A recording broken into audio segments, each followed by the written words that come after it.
খায়রুকুম মান তাআল্লামাল কুরআনা ওয়া আল্লামা। সুবহানাল্লাহ কোন। খায়রুকুম মান তাআল্লামাল কুরআনা ওয়া আল্লামা। আল্লাহর কাছে ওই ব্যক্তি শ্রেষ্ঠ, ওই ব্যক্তিটা শ্রেষ্ঠ। কই কে শ্রেষ্ঠ? নবীজি বলেন আল্লাহর কাছে ওই ব্যক্তি শ্রেষ্ঠ। কে? ওই ব্যক্তি কে? খায়রুকুম মান তাআল্লামাল কুরআনা ওয়া আল্লামা। যে ব্যক্তি কোরআন শিখে এবং অন্যকে শিক্ষা দেয়। আল্লাহ আমাদেরকে শ্রেষ্ঠ নবীর শ্রেষ্ঠ উম্মত বানাইছেন। আল্লাহ আমাদেরকে মাখলুকের মধ্যে শ্রেষ্ঠ মাখলুক বলে ঘোষণা দিচ্ছেন। আমাদেরকে আল্লাহ তাআলা আশরাফুল মাখলুকাত, শ্রেষ্ঠ মাখলুক বানাইছেন। এটা আল্লাহ পাকের এক দয়া। আমরা কখনো মালিকের কাছে দরখাস্ত করি নাই যে ও মালিক আমাদেরকে বিশ্ব নবীর উম্মত বানায়া দেন, আমাদেরকে আখির নবীর উম্মত বানায়া দেন। আখির নবীর উম্মত হওয়ার জন্য কত নবীরা পর্যন্ত আফসোস করেছেন। আল্লাহ যে আমাদেরকে শ্রেষ্ঠ নবীর শ্রেষ্ঠ উম্মত বানাইছেন, এটা আল্লাহ তাআলার বিশেষ দয়া ছাড়া আর কিছুই নাই। আল্লাহ আমাদেরকে আবার শ্রেষ্ঠ একখানা কিতাব দান করছেন। যে শ্রেষ্ঠ কিতাব মহাগ্রন্থ আল কোরআন, যে কোরআন হচ্ছে স্বয়ং রব্বুল আলামিনের পক্ষ থেকে আমাদের জন্য বিশাল নিয়ামত। ও ভাই, আল্লাহ তাআলা এই কোরআন যে আমাদেরকে নিয়ামত হিসেবে দিলেন, এটা কত বড় নিয়ামত! আল্লাহু আকবার। এই বিষয়ে ইনশাআল্লাহ আজ আমি আলোচনা শোনাবো আপনাদেরকে যে কোরআন কত বড় কিতাব, কোরআন কত দামি কিতাব, কোরআন কত শ্রেষ্ঠ কিতাব। সুবহানাল্লাহ, সুবহানাল্লাহ। নবীজি সাল্লাল্লাহু আলাইহি ওয়াসাল্লাম তিনি উম্মতকে শেষ কথাটা বলেছেন। এই কথা তারাকতু ফীকুম আমরাইন, তারাকতু ফীকুম আমরাইন লান তাদিল্লু মা তামাসসাকতুম বিহিমা কিতাবাল্লাহি ওয়া সুন্নাতানি। আমার আপনার নবী বলেন তোমাদের কাছে আমি দুটি জিনিস রেখে গেলাম, তোমাদের কাছে দুটি জিনিস রেখে গেলাম। একটি হচ্ছে কিতাবুল্লাহ, আল্লাহর কথা। কিতাবুল্লাহ যার অর্থ হচ্ছে আল্লাহর কথা। যার অর্থ কি? বলেন না, যার অর্থ কি? বলেন বলেন বলেন, কার কথা? আবার আপনার নবী বলেন তোমাদের কাছে দুটি জিনিস রেখে গেলাম, একটি হলো কিতাবুল্লাহ, কিতাবুল্লাহ, একটি হচ্ছে আল্লাহর কথা। আল্লাহর কথা মানে কোরআন শরীফ। আল্লাহর কথা মানে কি? আরে বলেন না। আরেকটি হচ্ছে আমি নবীর সুন্নাহ, আমি নবীর সুন্নাহ। তারাকতু ফীকুম আমরাইন লান তাদিল্লু মা তামাসসাকতুম বিহিমা কিতাবাল্লাহি ওয়া সুন্নাতান নবী। নবীজি বলেন, তোমাদের কাছে দুটি বস্তু রেখে গেলাম, একটি হলো আল্লাহর কোরআন, আল্লাহর কথা, কিতাবুল্লাহ।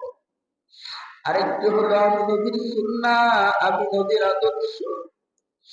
যদি নাকি তোমরা এই দুটি বস্তুকে আঁকড়িয়ে ধরে রাখো, তোমাদের কেউ কোনো ক্ষতি করতে পারবে না, তোমাদেরকে কেউ কোনো ক্ষতি করতে পারবে না। হে বাবা, আজকে দেখা যাইতেছে মুসলমান জায়গায় জায়গায় মার খায়, মুসলমান জায়গায় জায়গায় অপমান অপদস্থ হয়, লাঞ্ছিত বঞ্চিত। কেন? আজকে যদি ফিলিস্তিনের মুসলমানের দিকে তাকান, আফগানের দিকে লক্ষ্য করেন, এইভাবে সারা বিশ্বের দিকে একবার নজর করে দেখেন, মুসলমান জায়গায় জায়গায় মার খাইতেছে। কেন?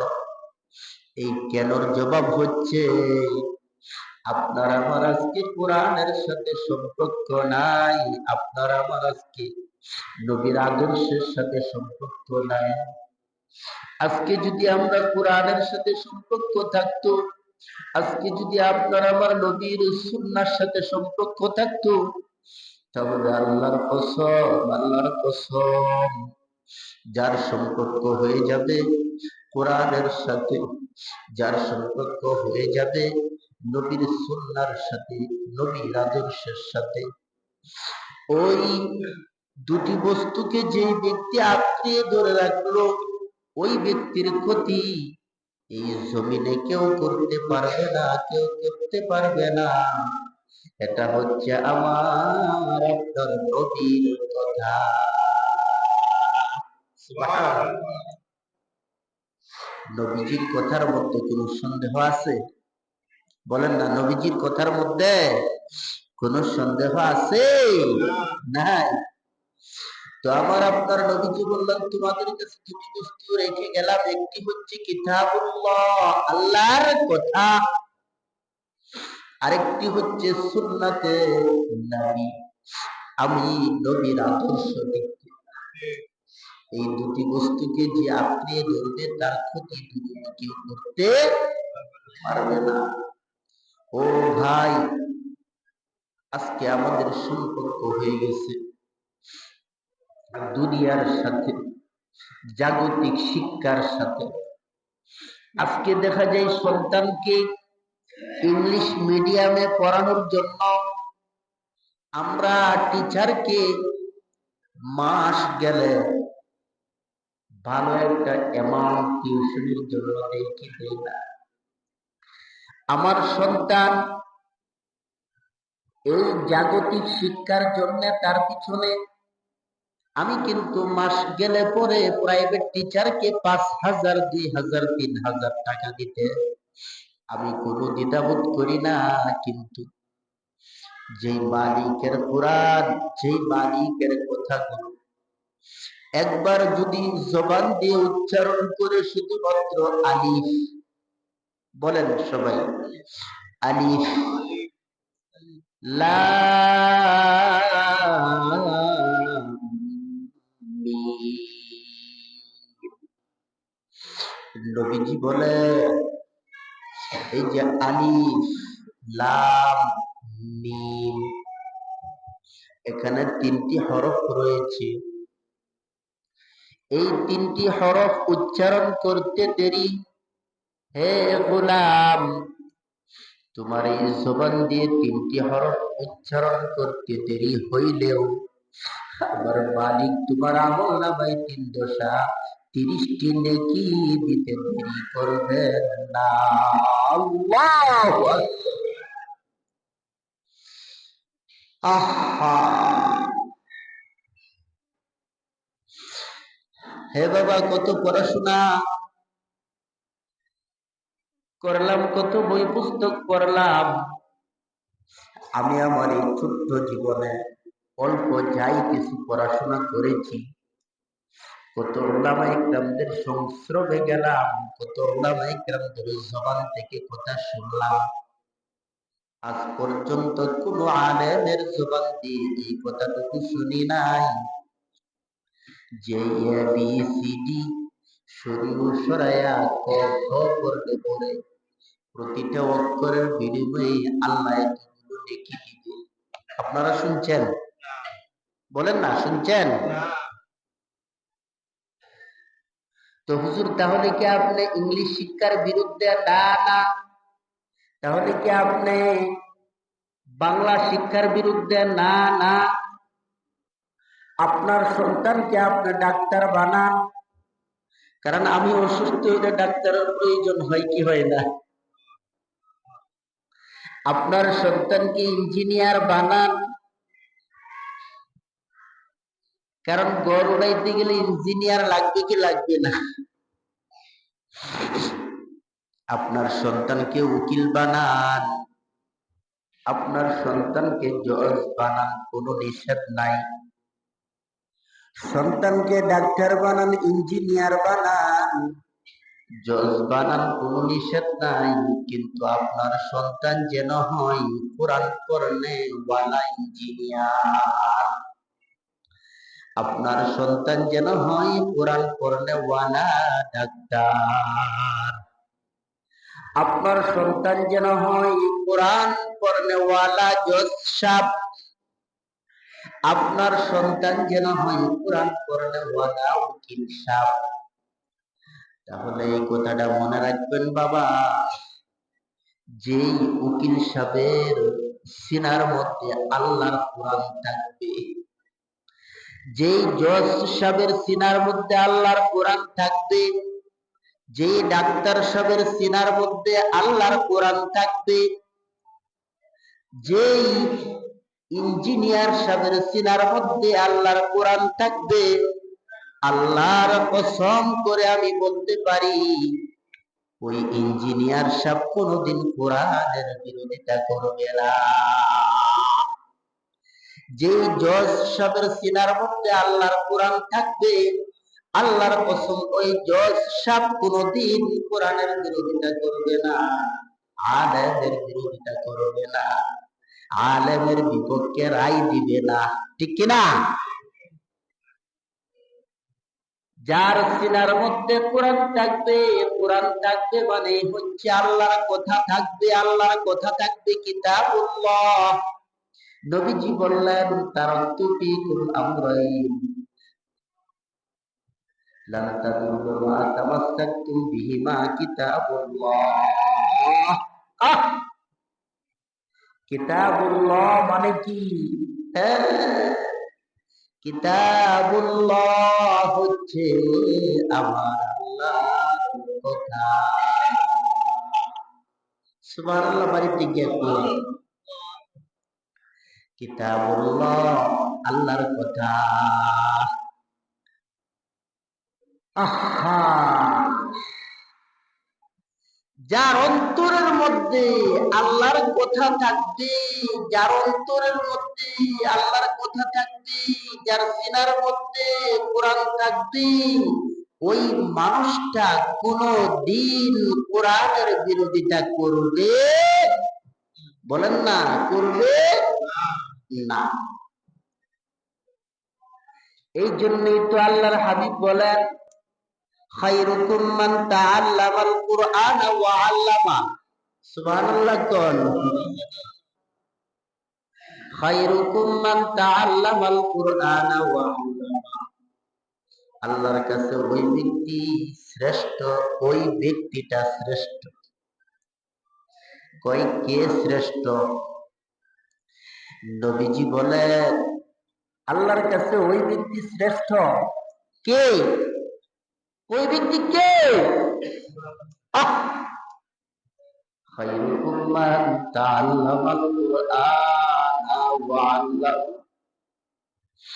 যে ব্যক্তি কোরআন শিখে এবং অন্যকে শিক্ষা দেয়। সুবহানাল্লাহ কইবেন? নবীজি বলেন ওই ব্যক্তি আল্লাহর কাছে প্রিয়, আল্লাহর কাছে শ্রেষ্ঠ। যে ব্যক্তি নিজে কোরআন পড়ে এবং অন্যকে কোরআন শিক্ষা দেয়। নিজে কোরআন শিখে এবং অন্যকে শিক্ষা দেয়। কই এরা হচ্ছে আল্লাহর কাছে শ্রেষ্ঠ। আল্লাহর কাছে শ্রেষ্ঠ, আল্লাহর কাছে শ্রেষ্ঠ। শ্রেষ্ঠ কেমন শ্রেষ্ঠ? নবীজি সাল্লাল্লাহু আলাইহি ওয়াসাল্লাম হাদিসে বলেন, কইনাল মালাইকাতা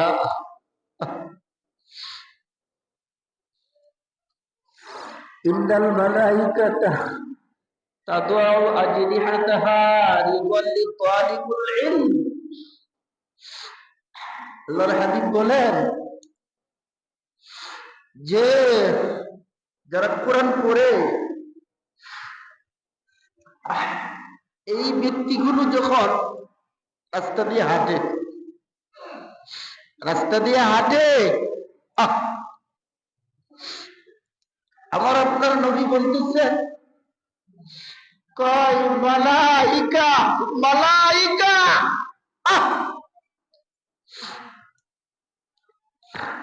মালাইকা তাদউ আজনিহাতাহা লিকুল্লি তালিবুল ইলম। নবীজি বলেন এই যে ব্যক্তিটার সম্পর্ক কোরআনের সাথে, কোরআনের সাথে সম্পর্ক থাকার কারণে আল্লাহ তারে এত ভালোবাসে, আল্লাহ এত মহাব্বত করেন, আল্লাহর এতটা প্রিয় হয়ে গেল যে রহমতের ফেরেশতারা, রহমতের ফেরেশতারা ওই কোরআন পড়নে ওয়ালা ব্যক্তিদের পায়ের নিচে তাদের নূরের পাখাগুলো বিছিয়ে দেন। সুবহানাল্লাহ।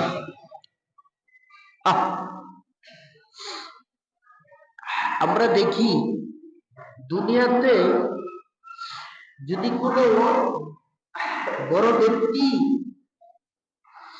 ওই ব্যক্তিটার সম্মানার্থে লাল গালিচা বিছানো হয় কি হয় না? আর কথা বলেন না কেন? লাল গালিচা বিছিয়ে দেওয়া হয়। আল্লাহ তাআলা এই দুনিয়ার লাল গালিচা বিছায়া সম্মান নয়, মহান মালিক এই কোরআনের সাথে সম্পর্ক হওয়ার কারণে, কোরআনের সাথে সম্পর্ক থাকার কারণে এদের সম্মান আমার আল্লাহ এতটাই বৃদ্ধি করে দিলেন। আল্লাহ বলেন দুনিয়ায় কোনো মানুষের জন্য ওই সম্মানী ব্যক্তিকে সম্মান দেওয়ার জন্য লাল গালিচা বিছিয়ে দেওয়া হয়। আমি আল্লাহর সাথে যার সম্পর্ক, আমি আল্লাহ তাকে লাল গালিচা দিয়ে সম্বর্ধনা জানাবো না, বরং আমি আমার রহমতের ফেরেশতা দিয়ে ওদেরকে সম্মানিত করে দিলাম।